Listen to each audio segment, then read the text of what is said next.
मैं परमेश्वर का धन्यवाद देता हूँ इस सुबह के समय के लिए। सर्वशक्तिमान परमेश्वर के चरणों में आने का प्रभु ने जो मौका दिया है। आज के वचन में जाने के पहले हम आपसे क्षमा मांगते हैं, क्योंकि कल हम आपके पास दैनिक मन्ना लेकर नहीं आ पाए। उसका कारण रविवार सुबह से लेकर कल शाम तक भोपाल में बहुत बारिश होने के कारण 2 दिन से बिजली बिल्कुल नहीं था, ना ही फोन ना ही इंटरनेट की सुविधा थी। इसी कारण हम आप तक दैनिक मन्ना लेकर नहीं आ पाए। उसके लिए हम क्षमा चाहते हैं और विनती करेंगे कि आप हमें निरंतर इस सेवकाई के लिए प्रार्थना करते रहें, ताकि आने वाले दिनों में हम बराबर आपके पास प्रभु का पवित्र वचन लेकर आ सकें। आइए आज के वचन मनन के लिए हम नीति वचन 18वां अध्याय उसका 20 और 21 हम पढ़ें। मनुष्य का पेट मुंह की बातों के फल से भरता है, और बोलने से जो कुछ प्राप्त होता है उससे वह तृप्त होता है। जीभ के वश में मृत्यु और जीवन दोनों होते हैं, और जो उसे काम में लाना जानता है वह उसका फल भोगेगा। इस वचन को अच्छी तरह समझना है तो हमें प्रभु यीशु मसीह के वचनों को ध्यान देना है, जहां पर प्रभु ने कहा, हृदय की उस बहुतायत से मुंह बात करता है। उसका मतलब जो बातें हमारे मुंह से निकलती है वो उस व्यक्ति के व्यक्तित्व को प्रकट करता है। यदि पाप एक व्यक्ति के जीवन में राज्य करता है तो जो बातें मुंह से निकलती है उसमें पाप के वो खतरनाक विष का कलंक है। विश्वासी हो, उद्धार पाया है, उसका मतलब ये नहीं कि वो जो भी बातें करता है वो सब दूसरों के लाभ के लिए होता है। कई बार जो बातें एक विश्वासी के मुंह से निकलती है, चाहे वो अपने आप को प्रभु का दास भी कहे, कई बार खतरनाक हो सकता है अगर बोलने वाले के हृदय में पाप का राज्य है। सो इसलिए हमें ध्यान देना है कि एक व्यक्ति के जीवन में अगर पाप का राज्य है, या वो व्यक्ति को परमेश्वर की आत्मा चला रही है, जब एक व्यक्ति पाप में खुश होता है, उसका पूरा स्वभाव में पाप का कलंक है। ऐसा व्यक्ति पाप के मोह में खुश रहता है और अपनी बातों के द्वारा दूसरों को भी उसकी ओर खींचता है। हम देख सकते हैं कैसे शैतान, जो पाप का बाप है, उसने हव्वा को अपनी बातों से खींचा। अदन बगीचा को छोड़कर जब वो गया, तृप्त होकर गया, क्योंकि उसकी बातें काफी थी। उसे मालूम था कि उसे फल तोड़कर देने की जरूरत नहीं। अगर हव्वा उसकी बातों को स्वीकार करती है तो वो काफी है उसके जीवन को बर्बाद करने के लिए।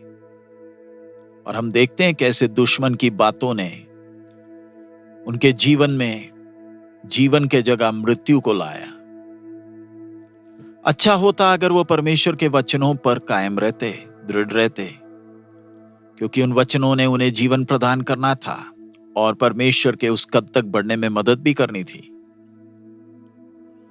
जब हम अपने जीवनों को देखते हैं, हम देख सकते हैं कितने बार हम भी हव्वा की तरह गलतियां करते हैं। एक समझदार व्यक्ति अपनी गलतियों से सीखता है और दूसरों के जीवनों में हुई गलतियों को देखकर समझता है, संभल जाता है। कई बार हमने अपनी कानों को दुश्मन की आवाज के लिए खोला है, और उसके कारण हमारे खुद के आत्मिक जीवन में अकाल और मृत्यु तक के अनुभव आ गए हैं। इसलिए परमेश्वर के संतान होने के नाते हमें अपनी बातों पर बहुत ध्यान देना है। जो हम बातें करते हैं, जो बातें हम सुनते हैं, अगर हम पाप में खुश होते हैं, पाप के सुख में ऐश करते हैं, तो फिर हमारे मुंह से जो बातें निकलती है उसमें पाप के उस जहर का कलंक है। और अगर हम ऐसी बातों से खुश होते हैं, इससे तृप्त होते हैं, तो हमें अपने आत्मिक जीवन के विषय में बहुत चिंतित होना पड़ेगा। हमें ध्यान देना है हम कैसे लोगों की संगति में रहते हैं, क्या वो विश्वासी हैं या अविश्वासी हैं? क्या हमारी बातों से दूसरे परमेश्वर के स्वभाव को देख सकते हैं, जीवन को अनुभव कर सकते हैं? इसका मतलब यह नहीं कि हमें हमेशा आत्मिक बातें ही करनी है, नहीं, ऐसा नहीं है। लेकिन विषय जो बातें मैं कर रहा हूं, क्या उससे सामने वाले को जीवन मिलता है, प्रोत्साहन होता है, या उस व्यक्ति को भी संसार की ओर खींचता है, पाप में खींच कर ले जाता है? आइए हम इन दिनों में अपनी बातों में ध्यान दें, क्योंकि हम जगत की ज्योति हैं। जब इस संसार में कोई आशा नहीं, हम लोगों के द्वारा उन्हें आशा मिलना है। हमारे द्वारा उन्होंने सही मार्ग पाना है, जो उन्हें पाप से और परमेश्वर के अनंत काल के सजा से बचाएगा। यहां पर परमेश्वर का आत्मा कहता है, जीव के वश में मृत्यु और जीवन दोनों होते हैं। उसका मतलब एक व्यक्ति के जीभ से जो बातें आती हैं, उसमें पाप का डंक होता है और वो सामने वाले को आत्मिक मौत की ओर ले जाएगा। उसी समय अगर जीवन से भरपूर है, ईश्वरीय जीवन से, तो वो कितनों को जीवन प्रदान करेगा। हम जानते हैं सर्वशक्तिमान परमेश्वर ने सारी सृष्टि को रचा और उसमें अपना जीवन दिया अपने शब्दों के द्वारा। सो परमेश्वर के संतान होने के नाते आइए हमारी बातें भी, हमारे शब्द भी ऐसे ही हों। हमेशा ध्यान रखें, जीभ में वो ताकत है कि वो जीवन भी दे सकता है और सामने वाले के जीवन को बर्बाद भी कर सकता है। बाहर के लोगों से हमारे व्यवहार को थोड़ा दूर रखकर हम जरा अपने घर के अंदर के व्यवहार को जरा देखें। हम जो बातें करते हैं उससे घर के लोगों पर क्या असर पड़ता है, खास करके घर में जो नौजवान हैं, बच्चे हैं। क्या हमारी बातों से उन्हें जीवन मिलता है, हौसला मिलता है, या उन्हें परमेश्वर से दूर करता है?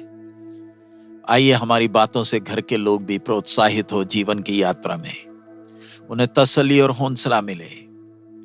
जब हम अपने जबान से दूसरों का ठट्ठा या मजाक उठाते हैं, संबंधों को वो तोड़ता है, लोगों के जीवन में निराशाएं लाता है। आइए हम प्रार्थना करें ताकि हमारा हृदय अनंत जीवन से भरपूर हो और हमारी बातों से वो बाहर दिखें और बहुतों को जीवन प्राप्त हो सके। प्रेम की बातें नफरत और दुश्मनी को खत्म करें। उसके लिए परमेश्वर हम एक एक को मदद करे ताकि हम जगत का नमक होकर परमेश्वर की महिमा कर सकें। आइए हम प्रार्थना करें। हमारे अनुग्रहकारी दयालु पिता, हम आपका धन्यवाद देते हैं इस समय के लिए, आपके वचन के लिए। आप हम एक एक से बात करें पिता। आपने हमें जो जीभ दी है प्रभु, इसके द्वारा आपकी महिमा करने के लिए हमें मदद करें। दुनिया निराश, हताश, व्याकुल है। हम जो भी बातें करें, चाहे घर में हो चाहे बाहर हो, जो भी सुने प्रभु आपकी महिमा कर सके, बलवंत हो सके, स्थिर हो सके, आपके जीवन को अनुभव कर सके। जगत की ज्योति, जगत का नमक बनकर खड़े होने के लिए हम एक एक को मदद करें। सब महिमा आप ही को देते हैं। यीशु मसीह के मधुर नाम से हम मांगते हैं, आमीन। प्रभु हम सबको बहुत आयत में आशीष दे। हमारा प्रभु अति शीघ्र आ रहा है। मारनाथा।